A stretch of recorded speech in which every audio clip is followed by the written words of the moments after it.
ఆర్థిక సంక్షోభం ఏదైనా రాబోతుందండి, అది ఇండికేషన్ ఇచ్చాడు ఆయన. తర్వాత ఏదైనా అవసరం ఉంటేనే ఏదైనా మన వర్క్ ఫ్రమ్ హోమ్ అంటే ఏంటంటే ఈ పెట్రోల్ ఇదంతా ప్రాబ్లమ్స్ స్టార్ట్ అయినాయి. సో మనందరం కంపెనీకి వెళ్ళకంటే వర్క్ ఫ్రమ్ హోమ్ చేసుకోండి అని చెప్పి ఆయన సజెషన్స్ ఇచ్చాడు. సో ఇవన్నీ చేస్తుంది ఎందుకు అంటే ఏదో మనకి ప్రాబ్లం అనేది రాబోతుంది, దానికి మనం ముందుగా వీటన్నిటిని అరికట్టడానికి ఆయన కొన్ని చెప్తున్నాడు. దాన్ని మనం మళ్ళీ తప్పుగా పట్టుకోకూడదు.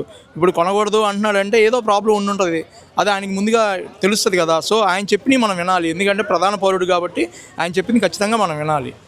ఎలాంటి ప్రాబ్లమ్స్ వస్తాయంటే మనం చూసారు కోవిడ్ టైంలో ఎలాంటి ప్రాబ్లమ్స్ వచ్చినాయి. ఈ కోవిడ్ని మహమ్మారిని తరవడానికి మోడీ గారు చాలా సపోర్ట్ చేశారు. ఆ టైంలో లాక్డౌన్స్ అవన్నీ పెట్టి అప్పటికి అంత ట్రై చేసిన ఎన్నో ప్రాణాలు పోయినాయి. సో ఇప్పుడు కూడా ఆర్థిక సంక్షోభం వస్తుంది కాబట్టి మనం కొంచెం జాగ్రత్తగా అలర్ట్గా ఉండి ఖర్చులు పెట్టకుండా ఉన్న డబ్బులతోటే సేవ్ చేసుకుంటూ దాన్ని ఏదైనా నిత్యావసర సరుకులు ఏదైనా సరే కొంచెం స్టోర్ చేసుకుంటూ ఉంటే మంచిది.